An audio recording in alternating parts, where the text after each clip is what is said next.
Thank you very much. Let me say what a pleasure it is for Ambassador Rivkin and I to be here to join Ambassador John Polashek. The U.S.-Algerian relationship is strong and continues to grow. We look forward to building every aspect of that relationship. Security cooperation continues to be a top priority for both our governments. The United States is proud to stand with Algeria to fight extremism and to take steps to address the root causes of terrorism. The United States values Algeria's hard-won gains against terrorism and supports Algeria's efforts to share those lessons with others. I'd like to praise the leadership of the Algerian government, not only in Mali, which was a very considerable success for the government, but also in Libya. Algeria has been in the forefront of trying to find a peaceful solution to that troubled country, and we look forward to working with the Algerian government and the rest of the international community as that process moves forward. Thank you. Mesdames, Messieurs, Assalamu alaikum et bon après-midi. Je suis honoré de parler avec la presse. Une presse libre et indépendante est toujours importante pour la santé d'une démocratie. Et donc je suis toujours heureux d'avoir l'occasion de discuter de sujets importants avec vous. Avant de continuer mon discours en anglais, je voudrais vous dire à quel point je suis heureux d'être ici, en Algérie. Je voudrais préciser qu'il s'agit de mon premier voyage en Afrique du Nord en tant que secrétaire adjoint des affaires économiques du département d'État. J'ai décidé de venir ici car je pense sincèrement que nous entamons un nouveau chapitre très prometteur dans notre relation commerciale. Et nous sommes venus en Algérie parce que nous croyons en son présent et son avenir. Nous croyons que lorsque vous créez les conditions pour que les jeunes puissent réaliser leurs aspirations, tout le monde bénéficiera et l'Algérie aura l'avenir qu'il mérite. Et maintenant, si vous me pardonnez, je vais continuer en anglais. As I just mentioned, I'm delighted to be in Algeria and to have the opportunity to speak to the press, because a free and independent press is the lifeblood of any healthy democracy. We've come to Algeria, the Assistant Secretary and I, because we, the United States government, are seeking to build greater and deeper economic and commercial ties between the United States private sector and the Algerian public and private sector. I had the honor of leading the U.S. trade and investment mission here, which includes companies of all sizes across a broad range of sectors, from renewable energy to high-tech agriculture to world-class services. And we did this in partnership with the National U.S. Arab Chamber of Commerce and U.S. Algerian Business Council. In meetings over the last 2 days with government officials and members of the Algerian business community, we've underscored that our American companies are ready and willing to strengthen the commercial ties between our two nations. American firms bring with them the latest technologies, the world's best business practices, the know-how that they can transfer to their Algerian partners so that Algerian companies can become leaders in new sectors across the country.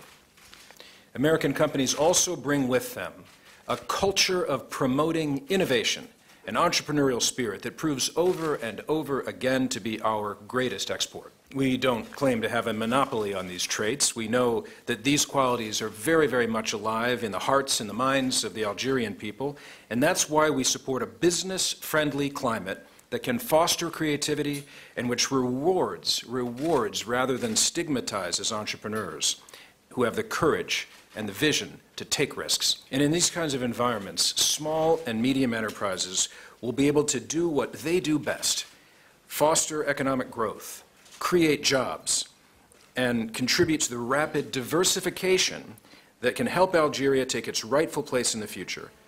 In conclusion, we applaud Algeria's efforts to invite more foreign investment and expand the Algerian economy, especially focusing on job opportunities for young people, because the United States stands ready to support this process. But to be truly helpful, we have to highlight the barriers that impede greater trade and investments so that we can work together as equal partners and create prosperity and opportunity in both directions. Thank you very much.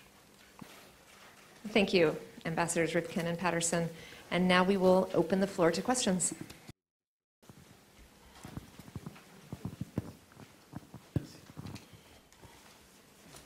Permettez-moi de vous adresser mes questions en langue française.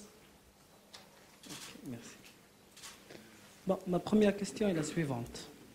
La résolution des conflits par les voies pacifiques et politiques qui constitue une constante pour l'approche algérienne, notamment dans son voisinage déstabilisé ces dernières années, à l'instar du Mali et de la Libye, reste soutenue largement par la communauté internationale.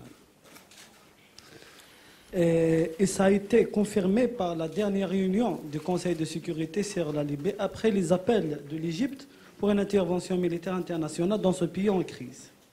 Jusqu'à quel point les États-Unis sont engagés à promouvoir une approche pacifiste de résolution des conflits après une large expérience d'intervention militaire dans des conflits, notamment en Afghanistan et en Irak? Absolutely, we're committed to a peaceful solution in Libya. The only solution to Libya's numerous problems is a political solution in which all political sides come together to form a national unity government. Over the past 2 days, we've had very extensive conversations and in Washington with the Algerian government on the way forward, and we are very much in accord with their approach. We support the efforts of the Special Envoy of the United Nations, of the Secretary General, Bernardino Leon, who has visited Algeria a number of times and is closely engaged with representatives of your government.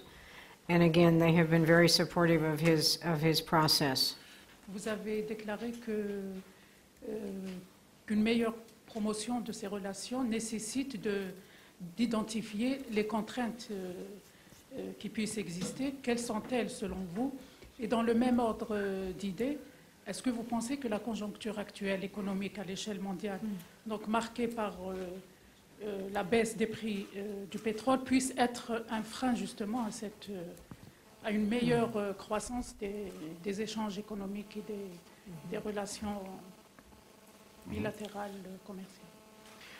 Let me start by re-emphasizing something that the Assistant Secretary said and that Son Excellence l'ambassadeur des États-Unis ici en Algérie, elle dit toujours that our relations with Algeria are terrific. We have extraordinary strong bilateral ties.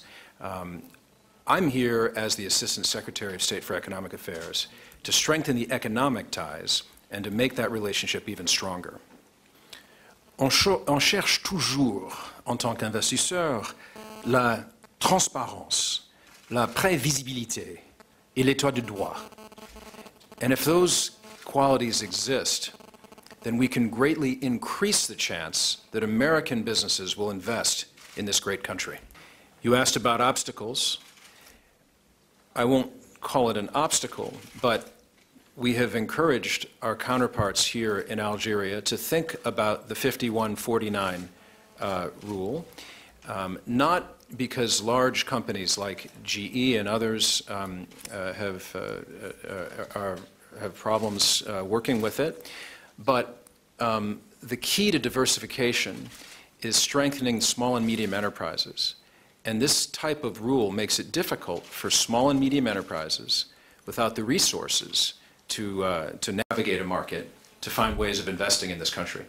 You asked about the oil prices and its impact on the economy, and I think that the drop in oil prices highlights why it's important for the diversification of the Algerian economy. And America stands ready to help our Algerian friends by finding ways of diversifying and by partnering with American business. Bonsoir, c'est Nabila Hussein de l'équipe Shuruk News. Vous n'êtes pas sans savoir qu'il y a eu des contestations et des protestations à In Salah concernant l'exploitation et l'exploration du gaz de schiste. Nous savons qu'aux États-Unis, l'exploitation s'est faite sans problème. Est-ce que vous pensez que c'est plutôt une erreur de s'abstenir en vue de l'économie du pays? Est-ce que vous pensez que si on s'abstenait à l'exploitation du gaz de schiste, c'était une erreur. Merci. Mais elle a dit aussi que ce n'est pas le problème aux États-Unis avec le gaz de schiste. Et je veux dire que ce n'est pas exactement vrai. Hein. Les différents États, ils ont les différents avis à ce sujet-là. Mais quand même, je continue en anglais. The innovation behind exploration in shale gas has sparked an unprecedented economic growth in America. It's also made our country more energy independent, and it's greatly reduced the unemployment rates. But we are not here to tell the government of Algeria what to do as it relates to gaz de schiste. This is a decision of the Algerian government. We are here to offer our help if they choose to go this route, because we have expertise and technology that might aid the Algerian people in finding ways of exploiting this real phenomenal technology. Good morning, welcome to Algeria. My question is, it's unfair that we compare American experience in shale gas and Algerian ones.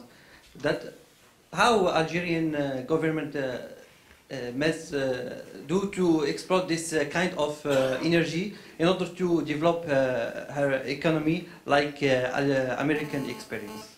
Thank you. I don't mean to compare America with Algeria. I'm an American and I work for the US government, and I'm trying to articulate why it has been an overall success for the American economy. It's Algeria's choice what it wants to do. I'm not comparing the two. But in the interest of aiding economic ties, of building economic ties between our two great nations, if they choose to go in this direction, it's something we'd be ready and willing to help with. That's all. I'm not trying to compare the two. I'm just mentioning from my perspective, America has benefited from this technology, and if Algeria chooses to go this direction, we're here to help. Bonjour. J'ai une toute petite question par rapport au gaz de schiste. Est-ce que la question a été abordée avec vos interlocuteurs ou sera abordée avec vos interlocuteurs algériens? Je veux dire la question du gaz de schiste, d'exploitation du gaz de schiste. Parce qu'en ce moment, on est en phase d'exploration. Il y a déjà des entreprises américaines qui sont qui font partie du processus, dans Halliburton. Donc, est-ce que la question sera abordée ou a été abordée avec vos interlocuteurs algériens? The Assistant Secretary and I and the Ambassador met with a number of senior officials in the Algerian government, and my message to them was the same as I've just told you, which is to the extent that this is where Algeria as a country wants to head, we are happy to lend a hand, the same way we're trying to find ways of growing our economic relationship across the entire spectrum of industries. And I wanted to mention that I've met with Americans doing business here who talk about the extraordinary business opportunities that exist in Algeria. I'm having lunch in a few minutes with Algerian businesses doing business here, and looking forward to hearing from them how we can help. And the ambassador organized a meeting with women entrepreneurs at her residence, where I saw the incredible power and creativity of the entrepreneurial economy here. The spectrum of economic opportunity is enormous. Gaz de schiste, c'est une partie. Une dernière question, juste par rapport encore au gaz de schiste. Vous avez dit clairement aux autorités algériennes que vous êtes là pour les aider si toutefois ils iront vers l'exploitation du gaz de schiste. Est-ce que les autorités algériennes ont formulé des demandes ou ont parlé des besoins de l'Algérie dans la matière, enfin dans ce domaine? The topic of shale gas comes up in discussion with Algerian government amidst a broad array of economic opportunities that we're discussing between our two countries. We're here to help with diversification, if we can. We're here to help with entrepreneurship. We're here to help increase foreign direct investment from America into the country. We're here to help create jobs.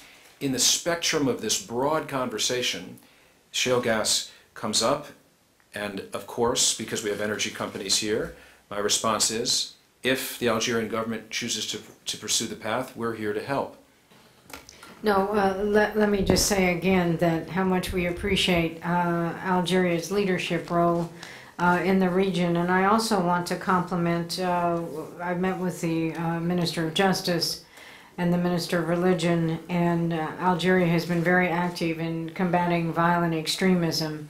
And we talked about further steps in which we might work together to move forward on this agenda of combating radicalization in this region, and also in recovering the young men who engage in these activities. And the Algerian government has some very interesting ideas based on their own program, your program of national reconciliation. So we look forward to working together in that field as well. Ladies and gentlemen, John Kerry believes that economic policy is foreign policy, and foreign policy is economic policy. He believes that strengthening the economic ties with our friends around the world will deepen profoundly the bilateral relationships. This is the first time that Assistant Secretary Patterson and I have been assigned to go together to one country. It makes a statement. It shows how important Algeria is to our foreign policy and how much we want to help with this economic policy. Last week there was a meeting of the TIFA, which hasn't happened in a decade. Hasn't happened in a decade. I'm hopeful that another thing that hasn't happened in a decade, which is the Open Skies Agreement we've been discussing, also begins to see the light of day. I'm leading, as I mentioned, a trade delegation of over 30 American executives who are all coming here looking to invest. Next week, there'll be another delegation about safety and security. This, ladies and gentlemen, is the beginning of the renewal of our economic ties between Algeria and the United States. And under the leadership of our extraordinary ambassador, I think we're going to make a difference.